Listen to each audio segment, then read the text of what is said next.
Welcome to Saturdays with Mark and Tony. Featuring Mark Lowry and Tony Campolo. Now, here are Mark and Tony. Which brings us to the secret message of Jesus. Yeah. Have you read it? No, I haven't, but I know what's in it. Brian McLaren wrote it, and someone asked about it. Yeah. And asked me what I I know all got about out. it because Brian and I wrote a book together, so we share thoughts together. What was the name of that book? Adventures in Missing the Point. I haven't read that one. Yeah. But I did read this one. And You didn't read the book we wrote together, but No. you did read the book he wrote alone. Right. Boy, that says it. well, I all. don't have him sitting here. Okay. All right. The thing that I loved about the secret message of Jesus, first, it's not a secret. I think they used that title to grab the viewer off the shelf to grab it, but it's the kingdom of God. And that, But go a bit deeper. The kingdom of God. The kingdom of God as a historical social reality. When I was a kid growing up, they never told me that the kingdom of God was something that was supposed to happen in this world.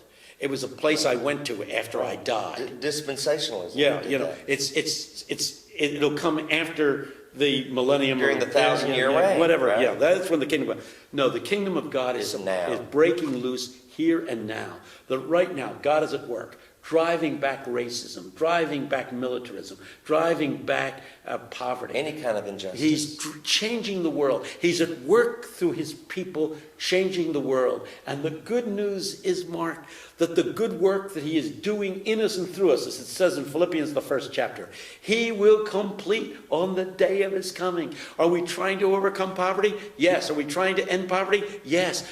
Will we win? Yes. Because the good things that we're doing now are not going to get lost. Jesus is going to come back and take the good work that we're doing and carry it to completion. And that goes. I hope you're right. Do you believe the Bible? Well, yeah, but there are different interpretations of that. That's not an interpretation. That's truth. But wait. Premillennialists.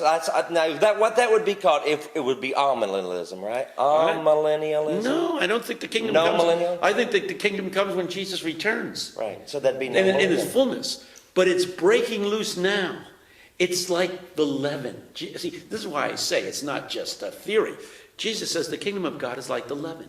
It's permeating society even as we speak. It's like the mustard seed. It's already growing up in our midst, but it will never come to fruition complete fruition until Christ returns. What do you say to people who fondly look at the 1950s, and think the world's getting worse because it's not Beaver Cleaver land anymore, or the Cleavers, remember, which I think they were dysfunctional, you know, because my mother never wore pearls while she did the laundry.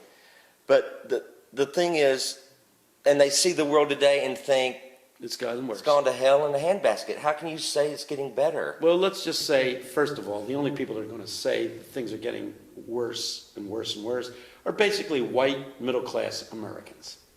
If you were a black person, you would not want things to be the way they were in the 1950s. Oh, boy, isn't that Is that right? Yes. So tell a black congregation, wouldn't you like to go back to the 50s? Oh, no. God forbid. No. You're right, because it was a white person who said that to me. See, exactly. Now, let me just point out, I stand up and I say these days, you've heard me say this, 35,000 children died of starvation or disease related to malnutrition. While you were sleeping last night, in a 24-hour period, 35,000 kids die of either starvation or diseases related to malnutrition. 10 years ago, you know what I did? I had to say 45,000 children die every day.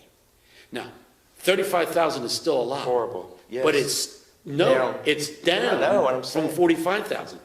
You could say, you know, we were talking about literacy. Well, that's good news. Let me give you another one. Go. Literacy. Just saw a figure the other day that said today in the world there are 100 million people who are illiterate. That's horrible, except for the fact that 10 years ago that figure was 200 million. Wow. We have in fact cut into illiteracy dramatically. Here's another one. 10 years ago, according to Christian Aid Society statistics in England, 1 out of every 6 persons on the planet had no access to clean drinking water. 1 out of 6.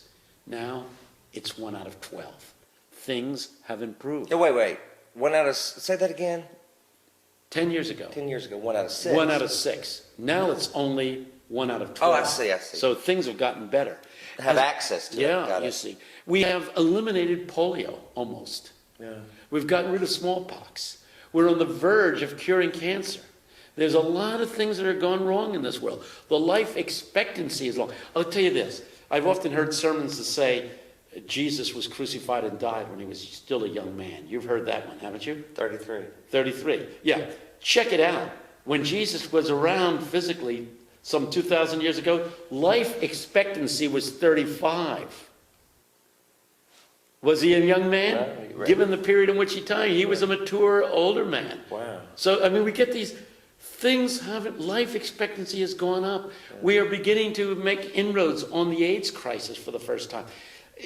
It's amazing, the progress. Now, here's the parable that Jesus gives. He says, the kingdom of God is like unto a householder who goes out and sows some wheat, and the wheat begins to grow.